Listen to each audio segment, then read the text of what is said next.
Bienvenidos a una nueva entrega de Zona Debate. Gracias por su compañía. Y compañía es buena la que yo tengo en el día de hoy. De nuestro departamento de prensa nos acompañan Diana Carreras y Dania Peña.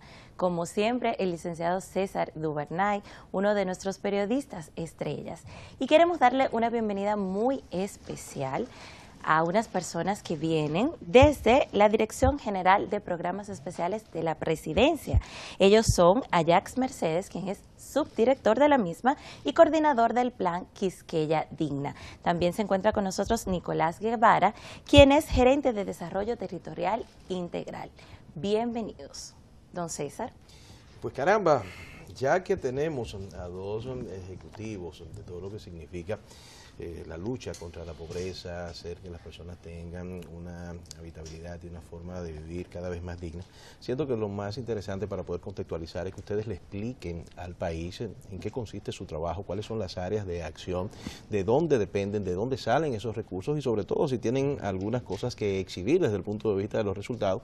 Entonces ahí podemos ya desarrollar lo que es una conversación que pronostica ser bastante interesante. Bueno, gracias César, gracias a los demás periodistas que nos acompañan el día de hoy. La Dirección General de Programas Especiales es una dependencia del Ministerio de la Presidencia y tiene la responsabilidad de la coordinación de la estrategia Quisqueya Sin Miseria, que es la estrategia presidencial de todo el gobierno para la superación de la pobreza, la promoción de la inclusión social, el fortalecimiento de las clases medias y el fomento de una cultura de participación ciudadana en la gestión pública. Esta estrategia se concretiza en 3 planes nacionales, 2 de los cuales son muy conocidos por la población y uno que comenzó en este año recién. El primer plan, en orden cronológico, fue y sigue siendo el Plan Nacional de Alfabetización Quisqueya Aprende Contigo, que busca superar el analfabetismo adulto en el país. Es el analfabetismo de las personas mayores de 15 años. El segundo plan es el plan Quisqueya Empieza Contigo, que es el de atención integral a la primera infancia. Promover el desarrollo infantil temprano de nuestra población menor de 5 años. Y el tercer plan es el plan de superación de la pobreza extrema y promoción de la inclusión social Quisqueya Digna, que comenzó tan recientemente como en febrero de este año. Precisamente sería bueno que ustedes nos digan, ya que es su área de experticio, de qué se trata Quisqueya Digna, porque es un plan muy reciente, como usted bien explicaba. Bueno, el plan Quisqueya Digna busca atacar el problema de la pobreza extrema y la exclusión social. ¿Qué es para ustedes pobreza extrema? La pobreza extrema es la pobreza que se caracteriza por la carencia aguda de las necesidades básicas fundamentales de la población. Hablamos no solamente, de cuáles, o sea, de comida, no solamente ingresos, sino también problemática de la vivienda, la calidad de la vivienda, la calidad del entorno, de la familia, el bajo nivel educativo, el hacinamiento, la existencia de niños en edad escolar fuera del sistema educativo. Pero que estén todos reunidos, todos esos elementos en una sola familia, porque es probable que alguna familia tenga uno que otro, pero tenerlo todo, sobre todo con tantos programas que están desarrollándose del gobierno, sería extraño encontrar algo así. No, de esa, digamos, batería de indicadores, si una familia tiene 3 o más de estos indicadores, sí, 3 o más de estas carencias, se considera como pobreza extrema. Un punto importante, sí, un punto importante que cabría destacar y sería bueno quizás que lo mencionáramos y aclaráramos, es que dentro de estos planes que está presentando el gobierno hay muchas personas que no pueden acceder debido a la falta de documentación y es algo que ustedes están atacando también. Claro. Bueno, es importante plantear que la estrategia Quisqueya Sin Miseria se basa en unos principios y un enfoque de derecho, un enfoque de inclusión social, como decía Ayas, y por tanto busca que la población se incorpore, pero no desde una relación clientelar, asistencial, con respecto al gobierno, sino una relación de empoderamiento y de derecho. En ese sentido, una de las entradas fundamentales para que la población se incorpore es el registro. La gran parte de la población dominicana, una buena parte, sobre todo en los campos y en zonas periféricas de la ciudad, la zona más excluida, carece de documentos de identidad. Desde niños, adolescentes, personas adultos mayores, y eso es un grave problema para poder tener acceso a servicios. Sí, pero para poder ¿quién es tener el culpable, acceso? Nicolás? O sea, ¿quién es el culpable de eso? O sea, las familias, la desidia de quienes no declararon temprano, la Junta Central Electoral. Yo creo, pensamos nosotros que hay un problema estructural histórico. En un sentido, la República Dominicana, para nadie es un secreto que, y ya los estudios lo han dicho, cómo ha crecido en los últimos 50 años, más de 50 años creciendo la economía. Sin embargo, el esquema de funcionamiento de la sociedad dominicana había estado generando una gran cantidad de exclusión económica, social y culturalmente. Eso, de alguna manera u otra, se había acumulado. En los últimos años eso ha ido cambiando, pero hay un acumulado histórico por un esquema de funcionamiento de la sociedad dominicana, del Estado dominicano, y que ahora, desde las nuevas políticas sociales que ha instaurado el gobierno, pues empieza a disminuir esa situación. O sea, una persona sin documentos no puede declarar a otra. No. No, pero tampoco puede accesar a los servicios de salud, tampoco puede accesar Exactamente. a todo, porque para cualquier cosa usted necesita decirle a las autoridades que usted se llama como se llama y que usted es quién. Eso es una realidad. Ahora, lo que yo no sabía que fuera tan grande el número, porque eso también refleja una desidia hasta de las propias autoridades. Vamos a poner la cosa en un contexto, digamos, histórico. Desde el 2000 a la fecha ha ido mejorando la situación de documentación en el país. En el 2000, el 22% de los niños menores de 5 años no tenían acta de nacimiento.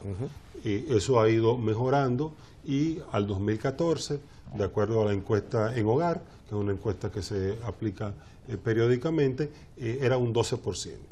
O sea que ha bajado 10 puntos en 16 años. Pero dirá un amigo televidente, 12% no es mucho. Pero si desagregamos ese 12% por niveles de pobreza, vemos que dentro de los más pobres el nivel de indocumentación aumenta a un 28%. Claro que sí. Pero si nos enfocamos en las mujeres con bajo nivel educativo, estamos diciendo mujeres que tienen 3 años de escolaridad o menos, eso sube hasta un 43%. Que generalmente esas están dentro de ese sector económicamente vulnerable. Claro que sí, pero si nos enfocamos, y ahí para responderte, una de las grandes causas de subregistro en nuestro país es cuando vemos el embarazo adolescente. El embarazo adolescente es un grave problema de exclusión social y de reproducción de la pobreza en el país, pero también es un grave problema de reproducción de la falta de documentación. ¿Por qué? Porque nuestras adolescentes no tienen todavía la cédula. Y sin cédula tú no puedes declarar a tu hijo. Y tenemos un 28% de los partos en el país que son de madres adolescentes. Y por eso, cuando se hace el análisis, se ven datos aterradores como que solo el 4% de los hijos de madres adolescentes fueron registrados oportunamente. Oportunamente quiere decir en el área urbana en los primeros 60 días de nacido o en el área rural en los 90 primeros días, en los primeros 3 meses de nacidos. O sea que no son declaraciones tardías. 96 de cada 100 niños de madres adolescentes no tienen el registro oportuno. Entonces ahí tenemos una causa importante del subregistro. El alto porcentaje de madres adolescentes que a la vez se combina con que las madres adolescentes no tienen documentación en términos de la cédula, y la cédula es un requisito para registrar a los niños. Claro que sí. Edania. Háblenos un poco sobre las acciones concretas que se están tomando para superar esta falla que usted dice que tiene el país, y más el registro tardío que el presidente había dicho anteriormente que se va a acatar directamente. Sí, para esos fines se ha firmado un acuerdo con la Junta Central Electoral, el Servicio Nacional de Salud, el Ministerio de Salud Pública y el Ministerio de la Presidencia, que busca atacar la raíz del problema. Y la raíz del problema está en el registro oportuno. ¿Por qué? Porque tenemos un país que, gracias a Dios, tenemos 95% de los partos institucionales. No estamos hablando del país del siglo XIX, en que todo el mundo paría con parteras, sino que es un parto institucional. Y además, en 60 de nuestros hospitales tenemos oficialía de Estado Civil, que representan el 82% de los partos a nivel nacional. Pero, a pesar de eso, en un estudio que hizo UNICEF hace unos años, en esos hospitales donde estaban esas oficialías de Estado Civil, solamente el 39% de los niños salían del hospital con el acta de nacimiento. Pero fortaleciendo la inquietud de Dania, ese acuerdo, ¿qué procura, qué hace, qué establece para que eso cambie? Claro. Porque ustedes ahí están definiendo una situación que se conoce. Ahora, ese acuerdo que ustedes hicieron, ¿qué hace? Ok. Lo primero que hace es que extiende el horario de trabajo de las oficialías. Las oficialías solamente trabajaban de 8 a 3 de la tarde. O sea, que había que parir en ese horario. Sí, y la mujer pare 24/7. Claro. ¿Verdad? Entonces, y además nuestros hospitales, dada el déficit de camas, tenían una rápida le dan movilidad. de alta Claro. muy rápidamente a nuestras mujeres. Entonces, ¿qué pasa? Que ya en el día de ayer, si ustedes le dan seguimiento al Twitter de la Junta Central Electoral, notarán que se extendió el horario para incluir sábado y domingo.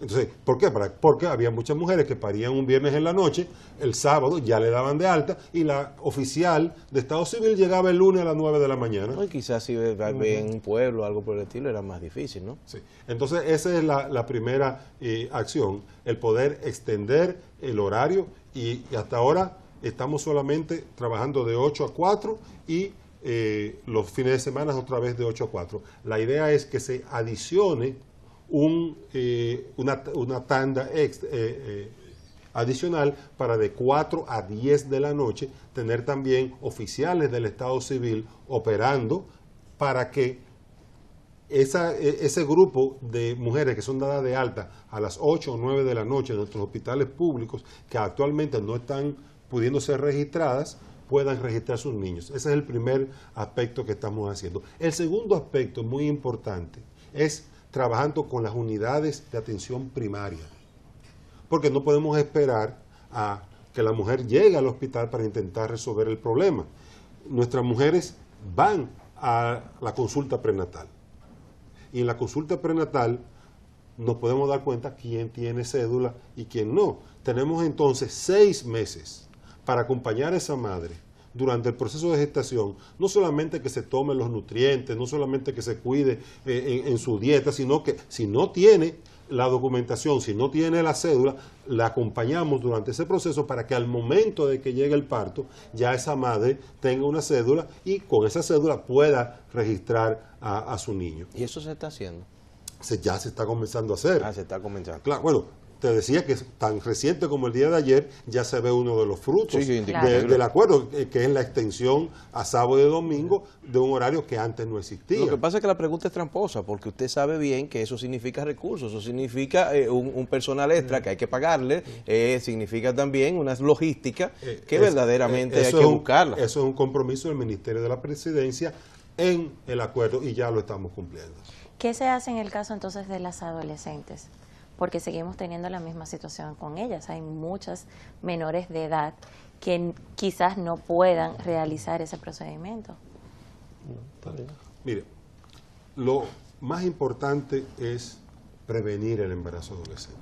No solamente por el tema de la documentación, sino porque un embarazo adolescente trastoca el proyecto de vida de una persona y tiene toda una serie de efectos negativos. Entonces, en ese sentido, estamos apostando a la posposición del embarazo, en base a trabajar con las adolescentes un proyecto de vida que incorpore otras dimensiones distintas a la de reproducción, educativas, culturales, de inserción laboral.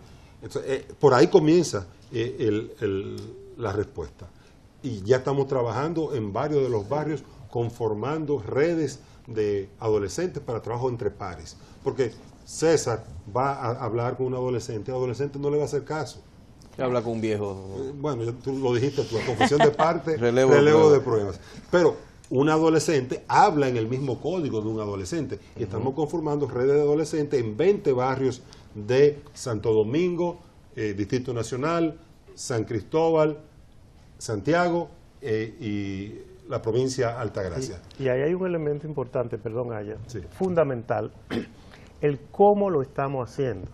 Eso implica una articulación estratégica que diríamos que es una novedad en cuanto a las políticas públicas en la dimensión social en este país. Por ejemplo, primero vamos generando una plataforma de coordinación de instituciones, de gobierno y de instituciones descentralizadas para intervenir en los barrios, en las comunidades. Segundo, coordinamos con la municipalidad, con los alcaldes, los ayuntamientos, el equipo local, la autoridad local en los territorios, en los distintos municipios y en los barrios. Y tercero, coordinamos con el tejido social, las organizaciones comunitarias, las ONG, las iglesias, todas, en un proceso de intervención entonces en la comunidad que incluye el componente del registro coordinado con la Junta, pero incluye también el componente de la seguridad social con SENASA e incluye una intervención con otras instituciones de gobierno que facilitan servicios, pero con una corresponsabilidad de la comunidad y de las autoridades locales. ¿En qué sentido entonces esto es novedoso? Porque no llega el gobierno central, no llega la presidencia, no llega a intervenir a un barrio de manera desarticulada. Primero hay una coordinación de gobierno central, luego hay una coordinación con el gobierno local y con el tejido social. De modo que el proceso no sea una intervención puntual de un día, de 2 días, sino es un proceso que entonces se sostiene y hay una relación permanente en 20 territorios que hemos empezado hemos considerado prioritario en este momento y que luego se irán ampliando a todo el territorio nacional. Claro. Diana. Mi pregunta es, ¿cuáles serían esas instituciones, además de la Junta y de los centros de atención primaria, que esas instituciones que tienen ese punto mayoritario que ver con el plan Quisqueya Digna? Para responder esa pregunta es quizás importante presentar el marco general de Quisqueya Digna con sus 3 ejes de trabajo y luego en cada eje de trabajo te puedo decir cuáles son las instituciones más importantes. Por favor. El plan Quisqueya Digna responde a 3 preguntas distintas. La primera pregunta es cómo las familias y comunidades pueden salir de la pobreza y la pobreza extrema. La segunda pregunta es cómo las familias y comunidades evitan recaer en la pobreza extrema ante situaciones como un shock climático como el que está a punto de vivir el país con el huracán Irma, o con una enfermedad catastrófica de uno de los miembros de la familia, que no sé si tú sabes, César, que esa es la principal causa de quiebra de microempresas en el país. Claro que sí. La enfermedad de un miembro de la familia. Una enfermedad grave. Claro. Y eso que por lo menos tenemos seguridad social, pero como quiera, da duro, da fuerte. Y la tercera pregunta es cómo no dejamos en herencia la pobreza a nuestros hijos. Porque así como se hereda la riqueza y el patrimonio, también se hereda la pobreza. O sea, con respecto a al primer eje de cómo salir de la pobreza, tenemos 3 programas. El primer programa, un programa de mejora de vivienda y habitabilidad. Y ahí está presente el Instituto Nacional de la Vivienda con la meta presidencial de eliminar de aquí al 2020 todos los pisos de tierra del país, algo que ha sido anunciado reiteradamente por Mayo Banex, el director, y por el presidente Medina en su momento el 27 de febrero pasado. Pero no es solamente la vivienda en sentido estricto, también está el entorno habitable. Ahí entonces entra la CAST en el Gran Santo Domingo, Corazán en Santiago, INAPA en el resto del país, pero también está todo el tema de la vialidad, de la mejora de las calles, los callejones. Ahí entra el Ministerio de Obras Públicas, pero también entra la iluminación pública, que la iluminación pública tiene una estrecha relación con la inseguridad ciudadana, porque no hay nada más que atraiga a los malandrines que un Que la sitio oscuridad. oscuro, Claro. porque eso Se presta para se eso. presta para cualquier Claro. cosa. Entonces, tenemos el tema de la vivienda y habitabilidad. El segundo, el tema del empleo. Y aquí yo quiero ser muy enfático. No hay superación de pobreza posible si no hay empleo de calidad. Lo dijo ya Bill Clinton en su momento. El mejor programa social es un empleo bueno. Es un empleo de calidad, es un empleo digno. Entonces aquí estamos trabajando con Infotep, estamos trabajando con Banca Solidaria, estamos trabajando con las escuelas vocacionales de las Fuerzas Armadas para todo el tema de mejorar el empleo y la inserción laboral, sobre todo de nuestros jóvenes. Que el gran reto de nuestro país es que estamos generando una generación de ninis, que ni trabajan ni estudian. Y eso es un caldo de cultivo para la inseguridad ciudadana también, porque Claro. la exclusión social y la falta de oportunidades se traduce en una sociedad en que unos mueren de hambre y otros mueren de miedo. Así es. Entonces tenemos que trabajar también el tema del empleo. Y por último, Y la desigualdad, que otros mueren de una buena altura y de una buena bebida, mientras también. los otros mueren de los otros. claro. Nosotros vamos a tocar ese último eje que ustedes trabajan desde Quisqueya Digna, luego de la pausa. Tenemos que ir a unos compromisos y regresamos en breve con más de Zona Debate.